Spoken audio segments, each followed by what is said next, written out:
Hi everyone, this is Jeff of Tau Mouse. I hope you're having a great day. It's been about 4 years since we last looked at the 22 caliber powder actuated driven pellets. One of the pellets we're going to look at is called the Red Penetrator, I believe. Some people claim it's made out of steel. I believe it's made out of zinc. A magnet doesn't stick to it. It is a very hard metal though. The other pellet is just a lead hollow point. And as you know, lead is a very soft metal. So soft that we can actually cut this in half with a knife. Now, one of the reasons I want to redo this video is because we have a much better high-speed camera now and we'll be able to actually film these things in flight, and these are just really cool. We're able to achieve very high velocities using the 22 ram set to drive them. We'll be comparing the damage from these from a more normal velocity of just under 900 feet per second. The Red Penetrator being just a little heavier than the lead hollow point, we're a little bit lower in velocity, but we're able to get about 25-50 from the lead pellets. Let's head out to the test range and see how these perform. Okay, I'm ready.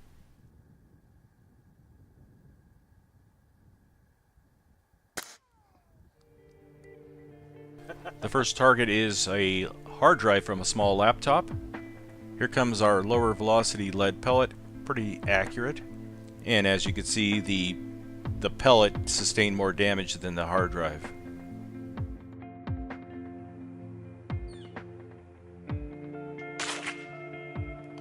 Yeah, a little different. Okay, now with the ramset driven Red Flight Penetrator, tremendous difference in damage. It not only penetrated the stainless steel cover, but it also broke a lot of the internal structure apart.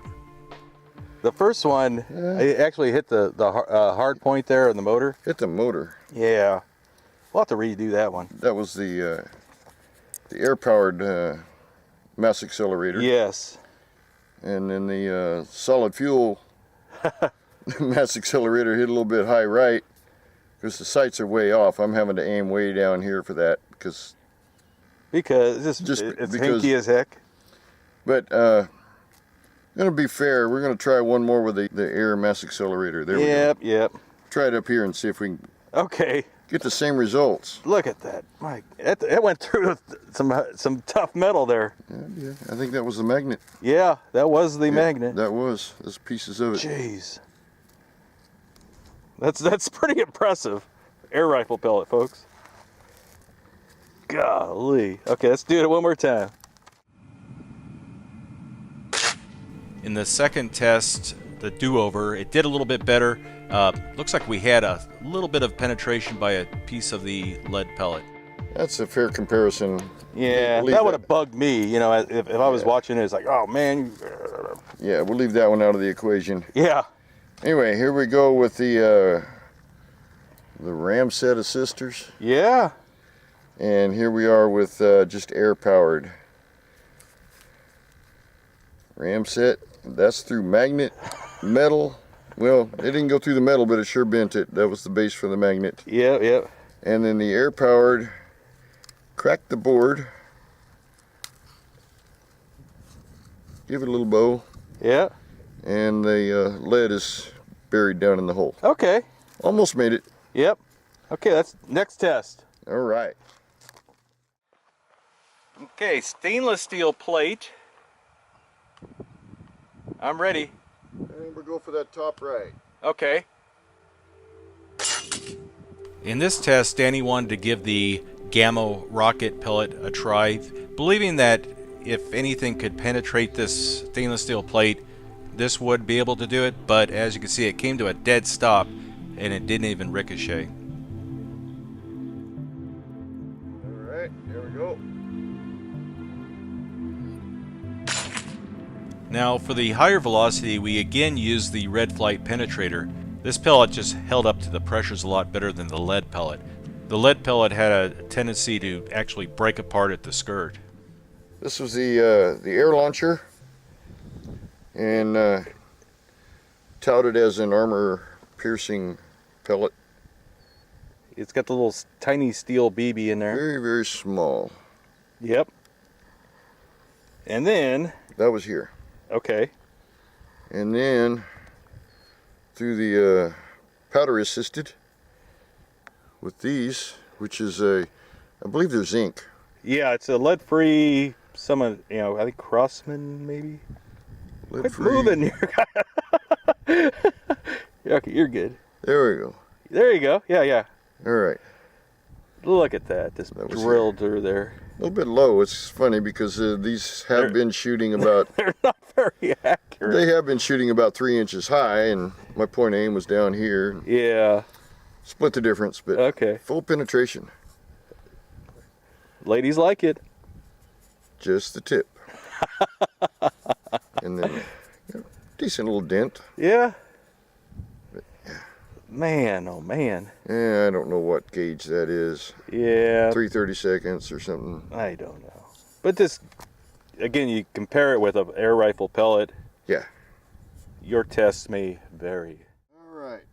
Right in the upper lip. Okay. Even at almost 900 feet per second, a lead hollow point pellet doesn't really act like a hollow point and expand like you expect it to. The amount of damage was actually quite minimal.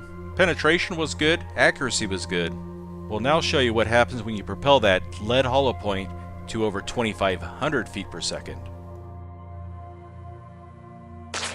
Wow, big difference! Oh yeah.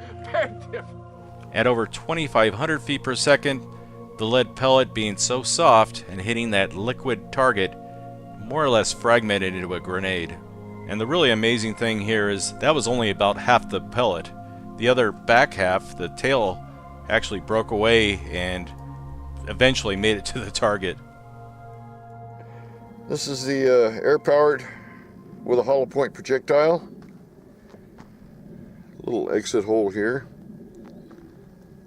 Gonna split him a little bit, and this is the powder. Yeah, that was using a hollow point also. Just tore that thing up. Not much left. That's all we could find. Yep. Eliminate anyone? Let's see. Does it taste leady? Does it taste like... Nope. Okay, you're good. Okay, you're gonna try to diesel that one this time, huh? Yeah. Okay. Top right, laser X. Okay, gotcha. We're ready. Oop. I pulled that one. I felt it. That's pretty close still. In this low velocity test, I can't remember what pellet Danny used. It could have been just a hollow point. Accuracy was pretty good again, but look at that tiny little dent. Okay, zinc, red pellet, I'm ready. Okay, we're back to using the red penetrator just because they function a little better. Traveling at about 2.7 times the velocity as that last pellet. And we saw that detonation on impact, that little flash. And we're definitely seeing a trend here. The accuracy isn't very stellar with these high velocity pellets, but the damage sure is good. All right. Air launcher, put a little dent in it, spit the projectile back out, and then our solid fuel mass accelerator. I don't think there's anything in there. Okay. I think it spit it all back out, but definite I got difference. an idea. Before we take that down, let's do a 22 at it. We can do that. Yeah. Quite a bit of difference though. Yeah. Okay, I'm armed. 22.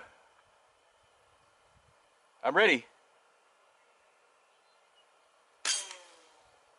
Now this bullet is about 2.5 times the weight of the red penetrator, but the red penetrator is traveling at about 2.5 times the velocity. Gives you about equal damage, doesn't it? Air powered, ram set, and 22 LR. Yep. Still shooting high. I'm actually having to aim way down here. It's got goofy sights on it. Kind of figured out where it's hitting most of the time. Yeah. Yeah, can't complain. Did the ram set go in deeper? Yeah, it appears that it did, because it had a, I don't know, a little bit more of a point. It was a zinc Yeah, tip. yeah. A zinc tip. It actually did, but the major part of the crater looks comparable to 22 LR. Yeah, it does. It's similar. A lot lighter. A lot different sound. Yeah, It was a little bit odd. yeah. Hollow point lid, Okay, gold plated. clay block. People love the clay block. This is perfect for that. Okay, I'm ready. The clay block is definitely more suitable for smaller projectiles like this. Leaves a beautiful little permanent cavity. Very similar to ballistic gel. Just a lot easier to deal with. Oh! Whoa! Oh my! This is what I thought the last test was very revealing of the difference in velocities. You know, along comes that craziness. Again, we use the red penetrator, mostly because they just functioned really well. They didn't foul the barrel with lead, and they were very stable in flight. And as you can see, it created a very large wound cavity from the hydrostatic expansion. Now, I'm sure a few of you are going crazy right now because we're not using the same pellets for these tests, but we'll do that for the next test, don't worry. Big difference there. Big difference. This was the air-powered mass accelerator. And before I took this shot, I tried to reach in there, and it went about 2/3 of the way through this block. But this one, the ram set, You could tilt it back or move it around as you need. zinc pellet. Just a massive cavity. Oh, and it blew out the top. Well, there's the exit. Oh, And the hydraulics actually blew out the top. ain't ever seen that before. About an iPhone. Broken one. No good. I'm ready. Ooh! Interesting. And finally, we get around to using the same pellet for the same test. A very hard pellet hitting a very hard surface, being glass, and didn't get much penetration at all. A lot of surface damage, but that's about it.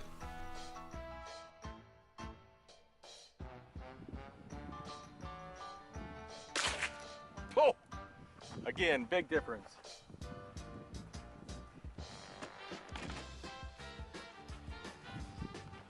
And now the red penetrator driven at 2455 feet per second.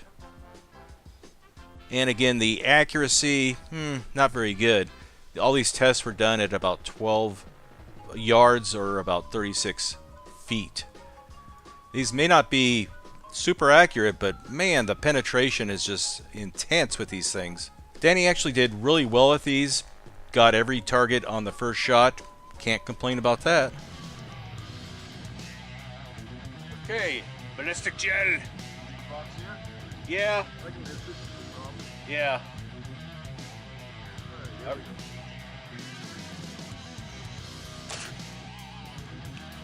Okay, this block of gel is 6 inches thick and driven at 840 feet per second.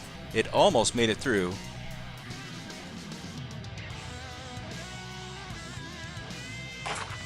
Wow. Now driven at 2462 feet per second, had no problem penetrating the gel and the water jug. It still had so much velocity after leaving the gel that it actually caused hydrostatic expansion in the water jug and blew out parts of it. Now since it penetrated 6 inches of gel so easily, let's go with the full 16 inches and see how it does there.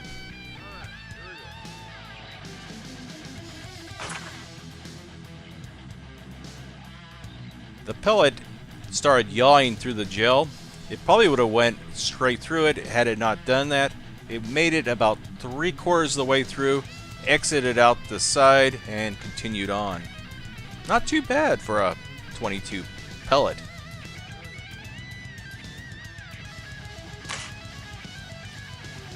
Did you hit it?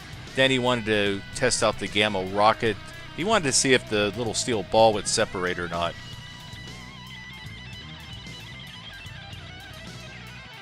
And then finally we have the lead hollow point at high velocity. Very little penetration in the gel because that lead just disintegrated on impact. Big energy dump, but very little penetration, which is kind of what a hollow point's designed to do, but this just did it in an extreme way. This is one of those little, the same one we shot at the stainless plate. It has a little, it's smaller than BB size, but it is a small little BB type thing. Right in the nose cone. Flight path. We got about an inch of wound cavity there, and then it backed up. Yeah, they'll spring back sometimes. Tried to spit it back out. Said, Yeah, the little BB is still in there. It's hard to see, but we can tell from here. So it did not separate, not in the gel. Okay, and the lead hollow point with the ramp set, I don't know if we can get a good, this is such, oh. Can you flip it around to a better side? I don't know. Yeah, I think this is a little better right there. Okay. It just turned that into fragments. Very little penetration because it just dumped all its energy. That's what you want when you're trying to procure food. Yeah. Devastating. Just spit out the lead. It gives you an idea why the lemon blew up like it did and all that. Very impressive. So definitely a big difference between about 850 feet per second and 2,500 feet per second. It's definitely an art to recast this stuff. It takes hours. I spent, like I said, 12 hours. Well, it's at least 4 hours in the oven, and then yeah, had a heck of a time getting it out of the mold. That's another story. Live and learn, and it does definitely look like the first pancake. That's the way to compare it.